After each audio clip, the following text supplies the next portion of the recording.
글로리아. 우리 하나님께 영광을 올려드립니다. 우리 옆자리에 앉으신 분들과 한 번 더 인사할까요? 제 옆에 앉아주셔서 감사합니다. 홀로 앉으신 분들도 계시겠지만 살펴보시고 다음 주에는 내가 저 옆에 가서 앉아야 되겠다라고 생각하고 교회에 와서 홀로 되지 않도록 우리 공동체의 소중함을 느낄 수 있는 우리 마닐라 한인연합교회가 될 수 있기를 소원합니다. 마닐라 한인연합교회는 CTS 뉴스에도 나더라고요. 얼마 전에 이 부활절 연합 예배를 드렸다라는 게 3월달 뉴스에 뜨던데 저희 아이도 보이더라고요.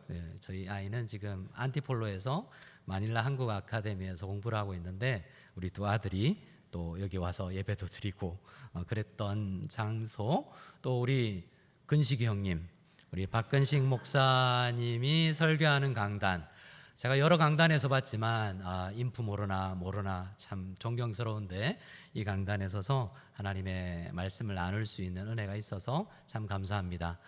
초대를 허락해 주신 당회와 또 우리 박근식 목사님, 또 함께 말씀을 나눌 수 있는 성도님들을 만날 수 있게 해주신 우리 하나님께 영광을 돌립니다. 참으로 감사를 드립니다. 저는 중국 무석 강서성, 중국 발음으로는 짱수성에 중국 발음으로 우시, 욕하는 게 아닙니다. 없다라는 거죠. 주석에 이 주석이 다 고갈되고 없다 해서 무석이라는 이름을 붙였는데요. SK 하이닉스가 있는 중국에서 돈 제일 많이 버는 SK 하이닉스가 삼성 SDI, LG 화학 큰 기업들이 있는 지역이에요. 주재원들이 주로 있는 도시인데 2013년에 청빙되어서 가서 목회를 하다가 올 1월 말에 추방되어서 한국에서 머물고 있습니다. 그래서 오늘 설교 제목을 광야에서 부르는 노래라고 했는데요. 요즘에 제가 어디 성경을 펴도 광야만 보여요.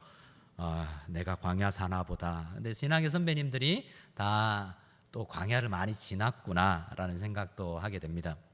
오늘 시편 34편은 그 광야를 한 10년, 실제 광야 생활을 10년 정도 했는데요. 다윗이 그 광야의 초반부에 불렀던 시가 오늘 시편 34편입니다. 22절까지 알파벳 순서로 되어 있지만 오늘은 절반 정도 11절까지를 주로 나눌까 하는데요. 여러분, 광야는 쓸쓸하고 미래가 보이지 않고 뭔가 필요한 게, 필수적인 게 없는 그런 곳이기도 해요. 시험이 많고 결핍이 있는 곳이죠. 얼마 전에 저는 아이들 데려다 주러 와서 마닐라 이 아카데미 학교, 그러니까 선교사 자녀 학교죠. 거기에 있는 아이들을 대상으로도 말씀을 전했는데 신명기 8장에 나오는 광야, 그 아이들을 봐도 광야 생활하는 것 같더라고요. 부모 잘 못 만나서 하나님 은혜로 만나게 해주셨지만 추방당하고 각종 형편으로 이 마닐라에 와서, 필리핀에 와서 살고 있는 아이들, 그 아이들 보니까 또 광야가 생각나요. 그런데 그런 아이들만 광야겠습니까? 우리 모든 죄인으로 태어나서 천국을 가기까지 살아가는 우리 모든 예수 믿건 믿지 않은 모든 사람들은 사실 일정한 광야를 걷는다라고 할 수 있습니다.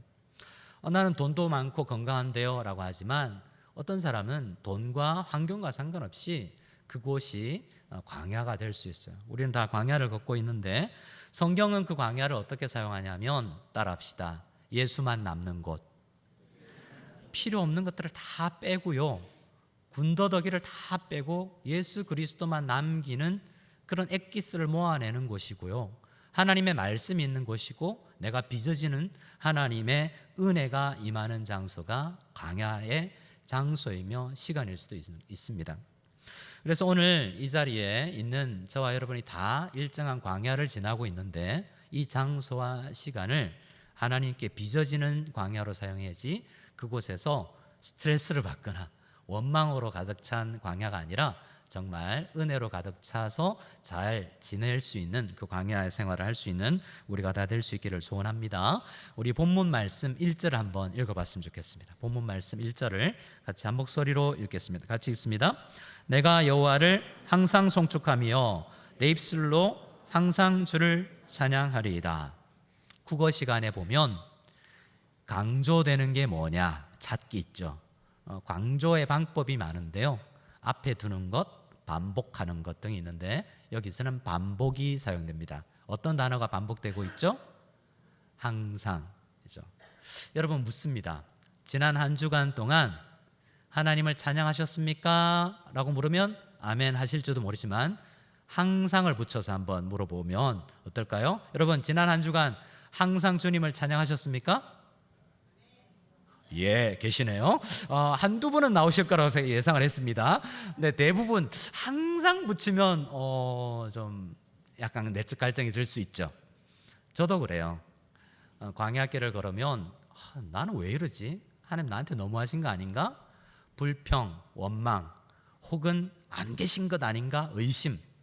우리가 광야를 걷다 보면 찬양도 할 수 없을 뿐만 아니라 항상 주님을 찬양한다는 건 참 힘들 수도 있지 않습니까? 근데 이 다윗은 광야 가운데서 지금 항상 찬양하겠다라고 결단하고 있어요. 도대체 무슨 일이 있었길래? 우리 본문으로 들어가 보는데요. 우리 표제어라는 게 있습니다. 시편을 보면 이 노래는 이 노래에 맞춰서 부르세요. 우리 애국가를 부를 때는 옛날에 동해물과 백두산이 있던 노래에 맞춰서 부르기도 하지 않습니까? 그래 시편을 보면 이 노래에 맞춰서 부르세요. 혹은 이 악기로 노래하세요도 있는데요. 이 시를 쓸 때의 정황, 상황을 표제어로 나타내기도 합니다. 시편 34편에 표제어가 있는데요. 우리 PPT로 보여드릴 테니까 같이 한번 읽어봤으면 좋겠습니다. 같이 읽겠습니다. 다윗이 아비멜렉 앞에서 미친 채 하다가 쫓겨나서 지은 시. 저는 표제어 읽다가 내 이야기다 라는 생각이 들어요. 어떤 단어에 와닿았냐면 쫓겨나서, 추방되어서 이런 의미로 받아들였죠. 다윗이 언제 이 시를 썼느냐? 다윗의 일생을 좀 익숙하게 잘 아는 분들도 있겠지만 좀 모르시는 분들을 위해서 다윗은 골리앗을 쓰러뜨리고 이스라엘의 주적인 블레셋의 이 장수인 골리앗을 쓰러뜨리고 스타덤으로 올랐잖아요. 이스라엘의 장군이 됐습니다. 몇 년 동안 나가는 전쟁마다 승승장구했어요. 그래서 상당한 지위와 명성을 차지하고 있을 그때 이스라엘의 사울 왕이 다윗을 싫어합니다. 괜히 싫어요. 쟤는 내 왕권에 도전할 애야. 미리 없애야지라고 숙청을 하려고 갖은 방법을 동원해요. 이런 방법 저런 방법을 다 동원합니다. 그래서 어쩔 수 없이 지금 다윗은 도망해요. 이스라엘이라는 나라를 떠나서 다른 나라로 가는 거죠. 어디가 가장 안전할까? 우리의 주적인 블레셋, 팔레스타인으로 숨어들자라고 해서 도망을 갔습니다. 근데 거기서 잡혀요. 또 잡혔을 때 지은 시도 있는데요. 지금 이 시는 잡혀서 이 아비멜렉이라고 하는 블레셋 왕 아기스 앞에 끌려갔을 때 어떻게 되냐면 또 여러 장군이 저는 앞으로 차기 이스라엘의 왕이 될 사람이니 죽여야 된다라는 이야기를 듣고 목숨은 일단 살고 보자 라고 생각해서 미친 채 하고 침을 질질 흘리고 벽을 벅벅 긁으면서 어떤 사람은 그러더라고 메소드 연기라고 그렇게 해서 미친 척해서 살아남은 거예요. 여러분 적진을 달리던 다윗 어디 갔습니까? 골리앗을 향해서 뛰어 달려갈 때 다윗이 어떻게 했어요? 너 창과 칼로 오느냐? 나는 만군의 여호와의 이름을 믿고 나아간다라고 이야기하며 달려갔던, 그래서 골리앗을 물맷돌로 쓰러뜨렸던 그런 다윗 아닙니까? 근데 그랬던 다윗이 비굴하게 적진에 가서 살아남으려고 미친 채 하고 있다가 살아나서 쫓겨나서, 왜냐하면 당시에 문화에서는 미친 사람을 죽이면 이게 그런 말 있죠. 재수 온 붙는다. 그래서 재수 없다는 거죠. 그래서 아예 죽이지 않고 살려준 거예요. 그렇게 해서 살아남아서 자기의 삶을 묵상하다가 이 지를 지었다는 거예요. 찬양할 만한 환경입니까? 그렇지 않잖아요. 내 신세가 왜 이렇게 됐나? 내가 공부 좀 하고 내가 좀 잘 나갔었는데 지금 난 왜 이렇지? 라는 이런 생각 가운데 무너져 있을 법한 그런 상황에서 다윗의 묵상의 결과로 이 시를 지었다는 것입니다. 여러분 그런 경우가 있지 않습니까? 살다 보면 내가 왜 이렇게 됐지? 이런 생각이 갑자기 들 때가 있습니다. 그때 어떤 그 마음의 상태, 성경은 우리의 마음을 심령 배부를 살펴서 드러내놓고 있거든요. 어떤 성경을 보면 내 마음을 어떻게 이렇게 잘 알지? 라고 생각이 들 때가 있어요. 다윗의 당시의 마음의 상태를 잘 설명해 주고 있는 성경이 있는데요, 사무엘상 21장입니다. 우리 10절 말씀을 찾아서 함께 읽었으면 좋겠습니다. 10절 같이 읽습니다. 그날에 다윗이 사울을 두려워하여 일어나 도망하여 가드 왕 아기스에게로 가니, 여러분 10절에 있었던 단어가 12절에서 반복되는데요, 어떤 단어인지 찾아보세요. 12절을 또 읽습니다. 다윗이 이 말을 그의 마음에 두고 가드 왕 아기스를 심히, 어떤 단어가 반복되고 있죠? 옆 사람에게 이야기해 봅시다. 내 지금 떨고 있니? 유명한 대사죠. 내가 지금 두려워하고 있니? 사람들은 가릴 수 있죠. 근데 하나님 앞에는 못 숨기잖아요. 다윗이 처음엔 사울이 두려웠어요. 근데요, 사울이 두려워서 블레셋으로 피했는데 지금 블레셋의 가드 왕이 지금 아기스가 두려워요. 이번엔 심히 두려워요. 그런데요, 골리앗을 두려워하지 않던 다윗 아닌가요? 다윗의 일생을 보면 이런 장면이 많이 나옵니다. 용기와 이 두려움이라는 극단이 나에게서 나온 게 아니에요. 우리가 다윗에서 보는 게 있잖아요. 정말 누구든지 무너질 수 있구나, 누구든지 이렇게 두려움의 자리에서 쓰러질 수 있구나라는 것을 우리는 배우는 겁니다. 다윗이 그때 두려웠어요. 왠지 모르지만 두려움에 휩싸인 거예요.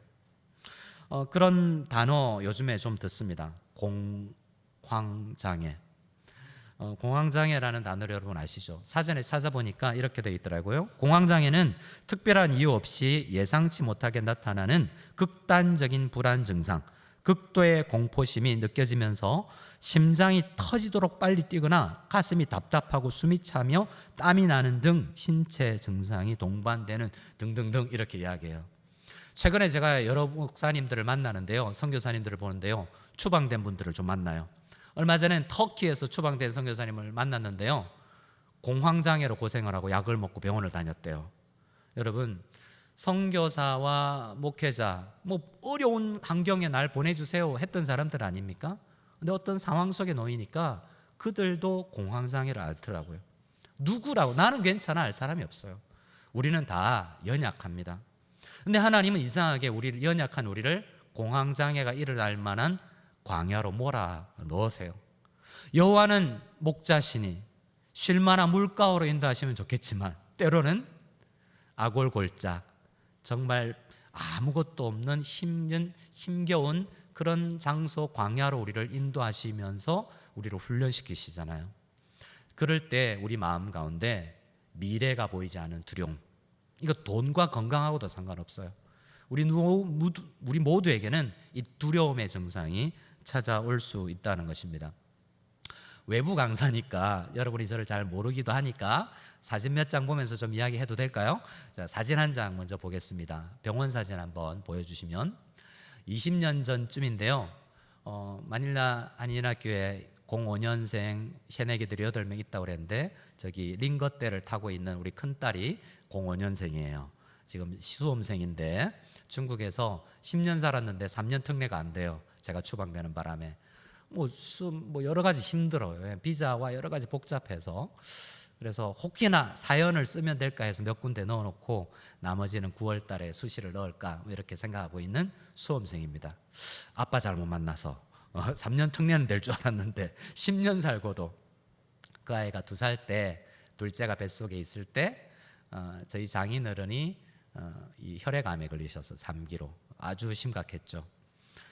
저희 장모님은 저희 아내가 4살 때, 처제가 2살 때 돌아가셨어요. 아버지가 홀로 딸들을 키웠죠.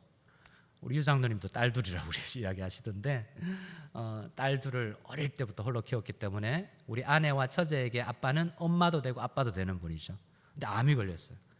우리 처제는 다니던 회사 그만두고 병원으로 들어갔고 거의 6년간 병원을 입원하고 퇴원하고를 반복하면서 그 광야가 시작됐습니다. 제가 신대원 3학년이었어요.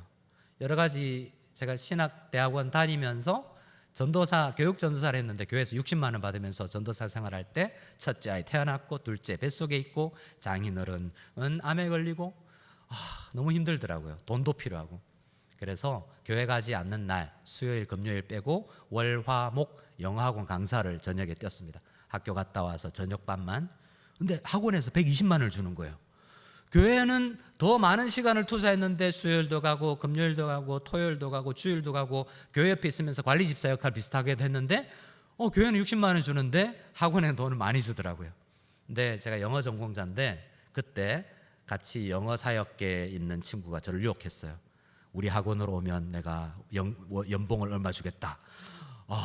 갈등이 막 되더라고요. 이쪽 방향으로 가면 앞이 보이지 않는다. 이쪽은 좀 괜찮을 것 같은데 죄 짓는 거 아니잖아 라는 갈등. 그럼 뭐가 문제가 있죠? 모든 일 할 수 있잖아요. 학원계 얼마나 귀해요. 하지만 사명이라는 게 있지 않습니까? 사명을 포기하고자 하는 갈등이 들더라고요. 근데 그때 학교에서 연락이 왔어요. 1등 했다고. 전액 장학금을 받았다는 거예요. 저 목사 봐라 자랑하는구나 라고 생각할 텐데 그게 아니라 소 뒷걸음치듯 받았어요. 나중에 총장님이 상을 주면서 그 말을 꼭 보태시더라고요. 차점 자랑 0.1점 차이야. 근데 그 친구들은 대학 유학 가려고 열심히 과목을 듣는데 저는 실천 과목, 제자훈련 이런 거 들어서 후하게 점수를 받아서 은혜로 그냥 받은 거예요. 전액 장학금 받고 그게 저에게는 기도 응답으로 왔어요. 왜냐하면 저희 부부가 많이 기도했거든요. 하나님 어디로 가야 돼요? 라고 기도할 때 하나님이 장학금을 주면서 이 길 가라 라고 하시는 것 같았어요. 그리고 이 길을 걷고 이 설교를 제가 이 예화를 얼마 전에 제 친구가 목회하는 교회에 가서 했더니 중국에 있던 저희 딸이 인터넷에서 봤나 봐요. 엄마한테 밤에 한밤중에 울며 불며 전화가 왔대요. 우리 아빠 학원 안 가기 잘했다. 말씀의 자리에 있는 게 얼마나 귀한가. 이렇게요. 여러분 던졌더니 나중에 십몇 년이 지나서 이렇게 응답이 오는 경우도 있습니다. 우리는 두려움에 사로잡히면요 뭘 하지 못해요. 우리 교사나 성가대나 교회 일 얼마나 두려운 게 많습니까?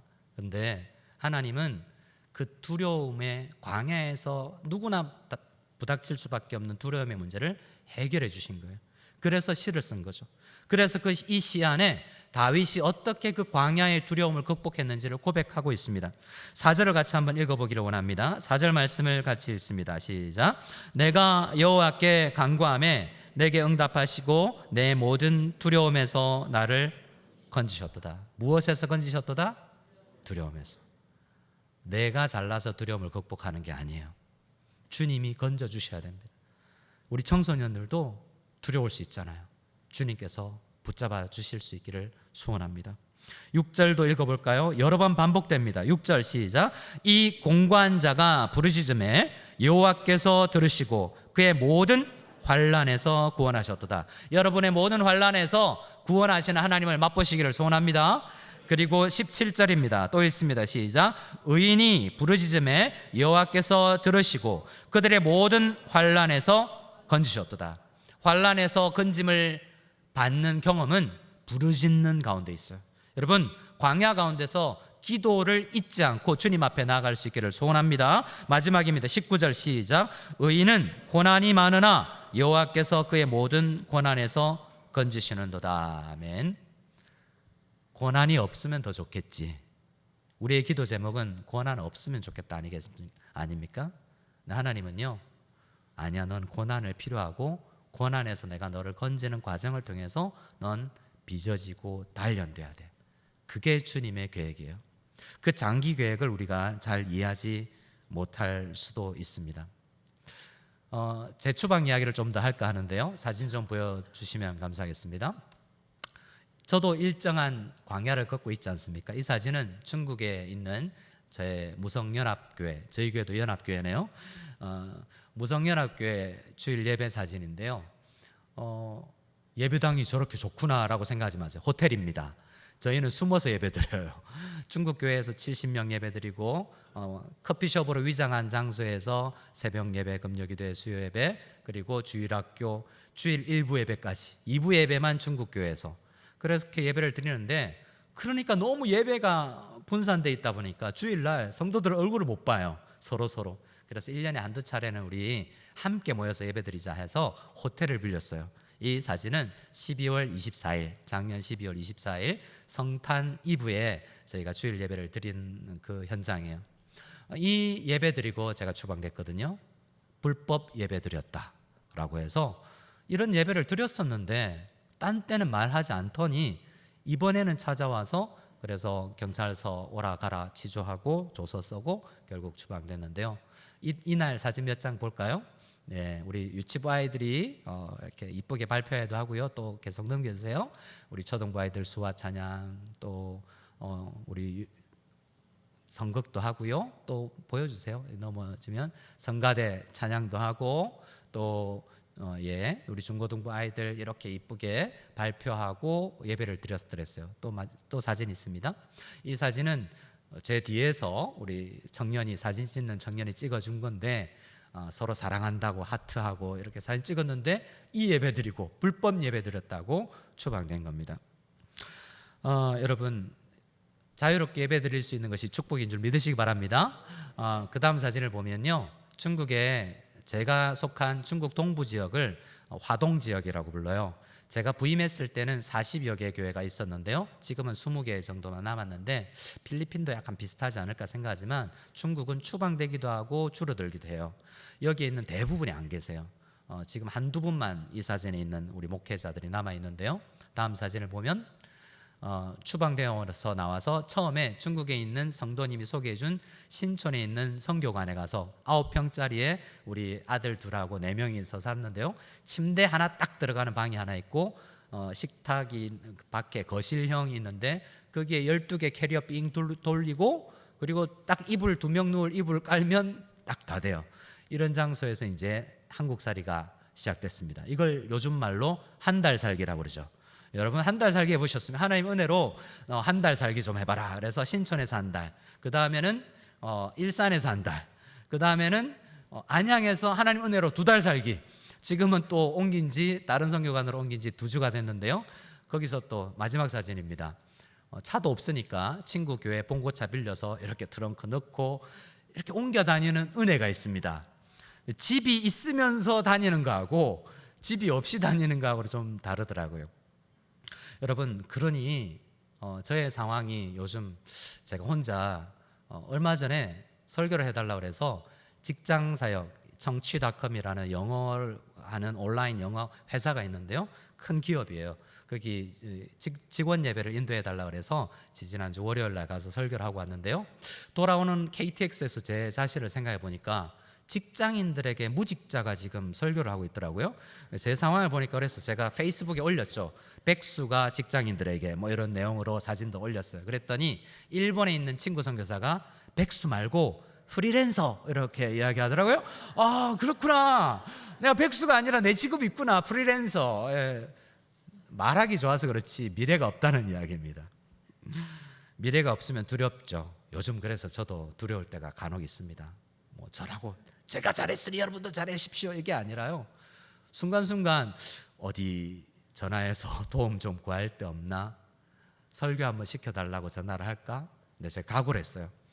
하나님만 바라보기로. 그래서 근데 아이들 필리핀 보내고 3월부터 지금까지 한 번도 어디 요청한 건 없는데 거의 매주 이렇게 설교 요청이 들어오고 필리핀에서까지도 들어왔으니 하나님의 은혜입니다. 먹고 살아라고 주님께서 이렇게 하늘 바라보고 살라고 이야기하시는 것 같아요.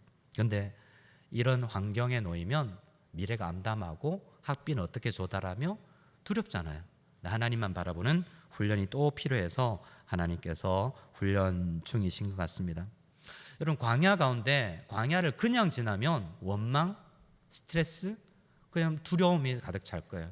근데 다윗은요, 시편 1편부터 여러분 52편까지 첫 부분을 다윗이 주로 썼어요.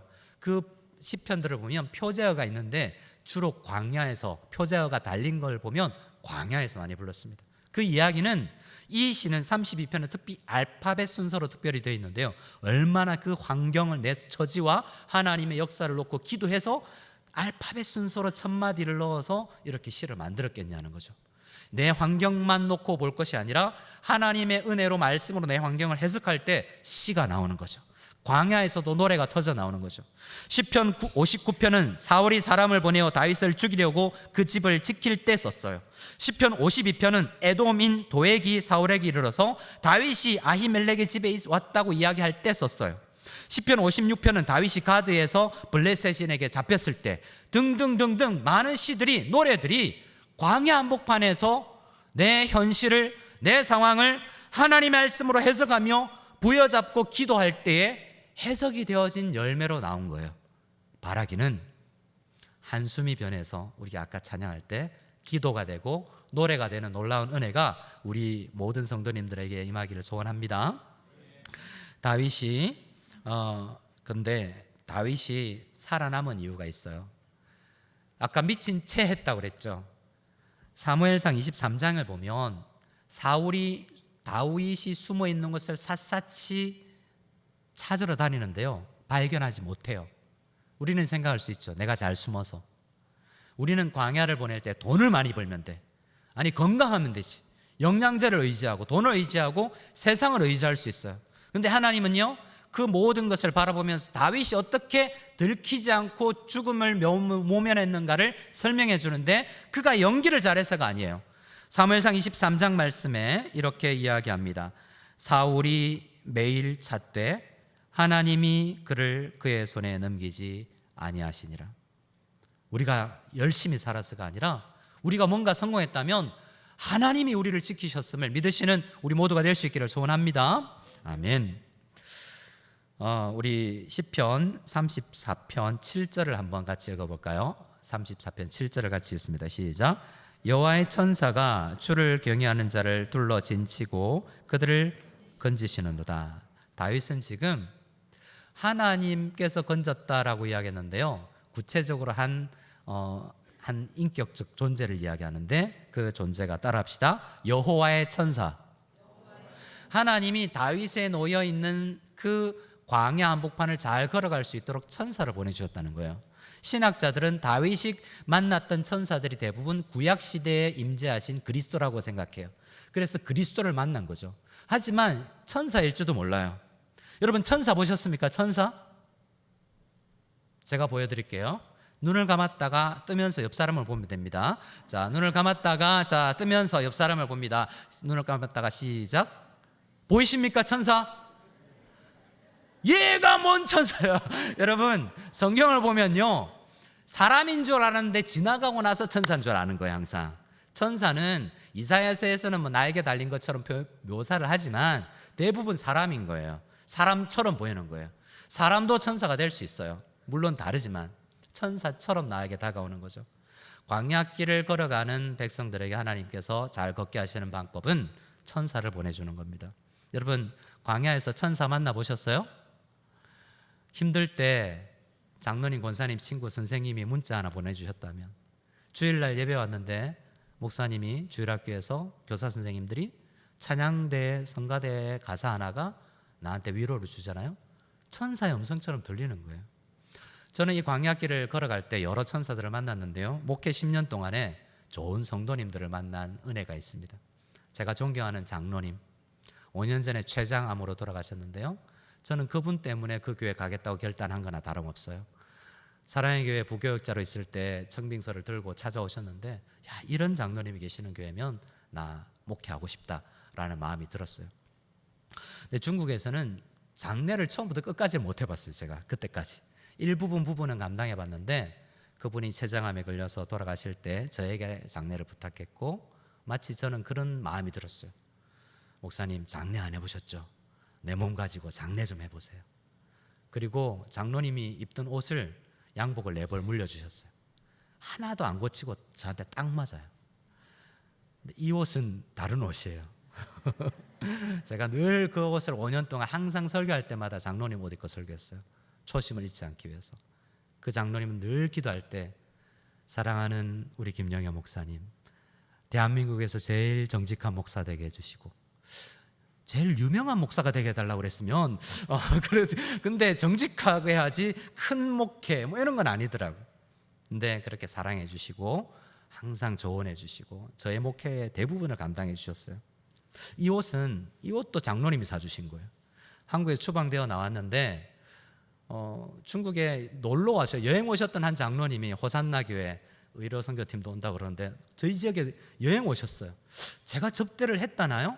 제가 밥 사주고 가이드를 했대요. 저는 까맣게 그분 성함도 모르는데, 근데 제가 추방됐다는 이야기를 들으시고 서울까지 찾아오셨어요. 식사 대접하겠다고. 식사 대접했죠. 매달 한 번씩 장로회 모임으로 서울 경기 지역으로 오실 때마다 밥 사주세요. 근데 나갈 때마다 제가 같은 옷을 입었대요. 그분 생각할 때 이분이 옷이 없구나라고 생각하고 끌고 가서 옷 사주셨어요.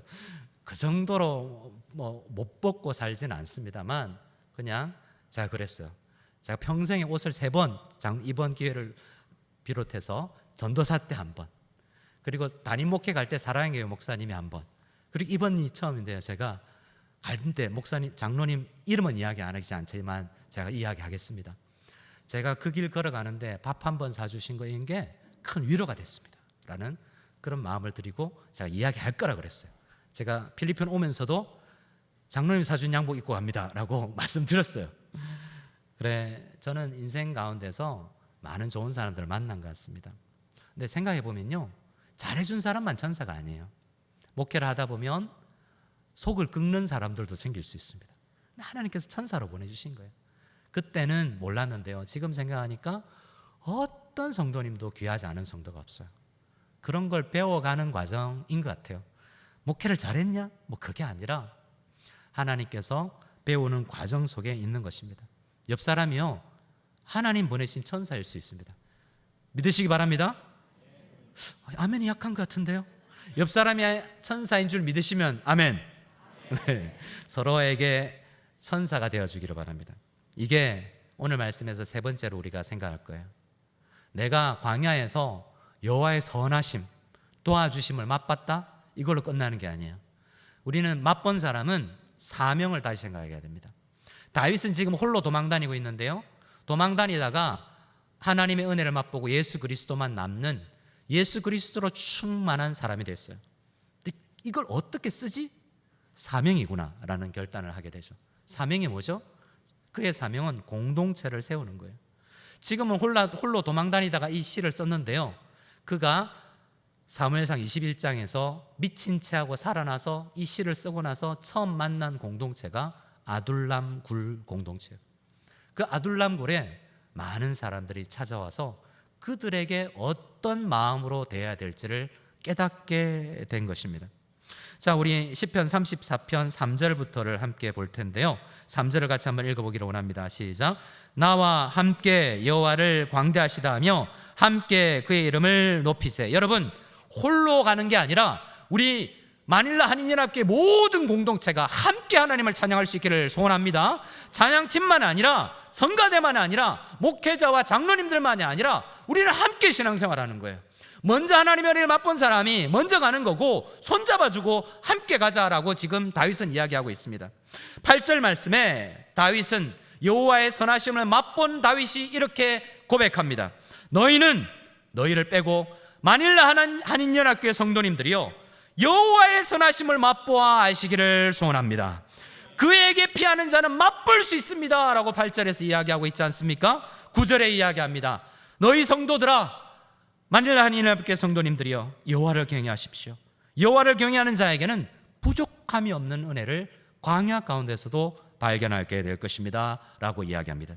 10절에서는요, 젊은 사자들이여, 내가 잘났다고 생각하고 있는 젊은이들, 청년들, 젊다고 되는 게 아니고요, 젊은 사자처럼 다 가진 것으로 되는 게 아니에요. 하나님을 의지하지 않으면 누구나 쓰러진다는 것을 다윗은 이야기하면서 마지막 다윗은 다음 세대를 바라봅니다.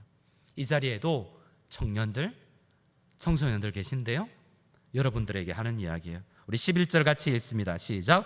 너희 자녀들아 와서 내 말을 들으라. 내가 여호와를 경외하는 법을 너에게 가르치리로다. 아멘. 하나님께서 공동체를 맡겨주시면 우리 선생님들, 부모님들은 그들에게 여호와의 선하심을 맛볼 수 있는 비결을 전수해 줄 수 있기를 원합니다. 오늘 정장로님 가정에 와서 찬양을 하셨는데요, 한 자녀는 장성해서 이제 대학을 갑니다. 그 가사에 떡 하나를 놓고 하나 되는 가정이 있지 않습니까? 그 비결을 우리 품 안에 있을 때 배워야 되지 않겠습니까? 늦었다고 생각할 필요도 없습니다. 깨닫는 순간이 가장 빠른 때죠. 자녀들에게, 다음 세대들에게 여호와를 경외하는, 광야를 지나는 법을 전수해 줄 수 있는 우리 앞선 세대가 될 수 있기를 원합니다. 그리고 마지막 우리가 묵상할 말씀은요, 사무엘상 22장인데요 1절 2절을 볼 텐데 22절을 같이 22장 2절을 같이 한 목소리로 읽고 묵상을 마치겠습니다. 2절 말씀을 같이 읽습니다. 시작. 환난당한 모든 자와 빚진 모든 자와 마음이 원통한 자가 다 그에게로 모였고 그는 그들의 우두머리가 되었는데 그와 함께한 자가 400명가량이었더라. 아멘. 하나님께서 400명의 공동체를 맡기시기 전에 광야를 걷게 하신 거예요. 여러분, 그냥 리더가 되면 문제가 생기지 않겠습니까? 우리 모두가 마찬가지입니다. 특별히 다윗은 어떤 리더가 되어야 됐습니까? 환난 당해서 교회로 나오는 사람, 경제적으로 빚지고 여러 가지 환경에 놓인 사람, 마음이 원통한 사람, 그들도 다 품을 수 있으려면 내 그릇이 준비되어야 되죠.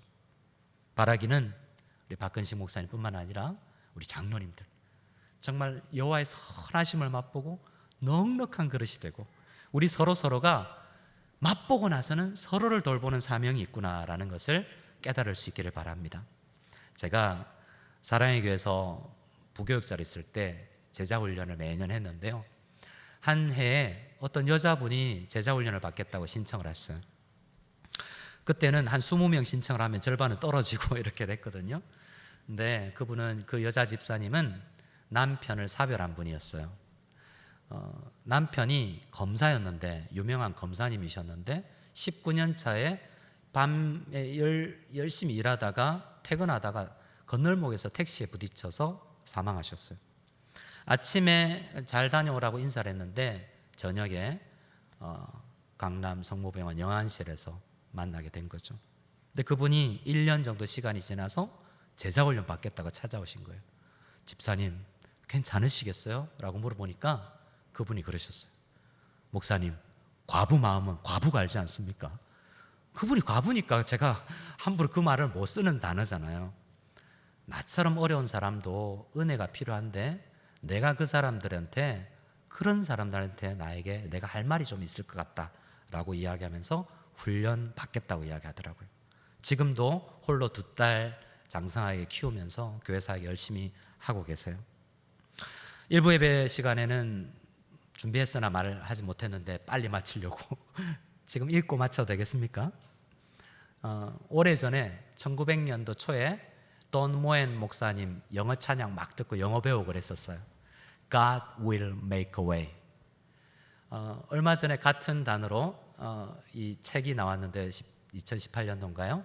우리 필리핀에 굉장히 유명한 복서 있죠. 매니 파키아오도 서문을 써서 유명해진 책이기도 합니다.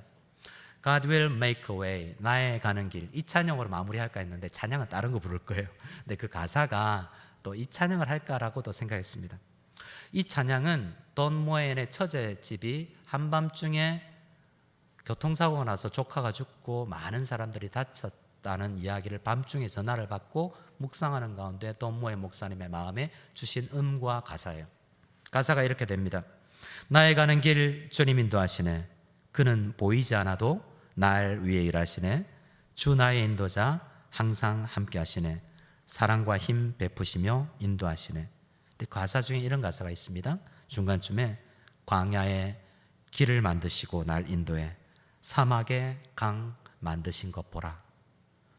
우리는 사막, 광야는 힘겹고 두려운 곳인 줄 알았는데 그곳은 하나님이 길이 만들어지는 과정 중에 있는 곳이었다는 것을 고백하는 거죠. 그 찬양은 이사야서 43장 말씀에 근거해서 나온 것입니다. 성도님들, 광야는요 우리가 빚어지는 장소지 않습니까?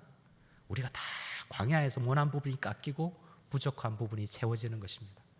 우리 모두가 부족하고 모난 부분이 있는 존재들이에요. 우리 모두는 광야를 걸어야 되는데요, 광야에서 잘 깎이는 사람이 있고 그렇지 못한 사람이 있을 뿐입니다.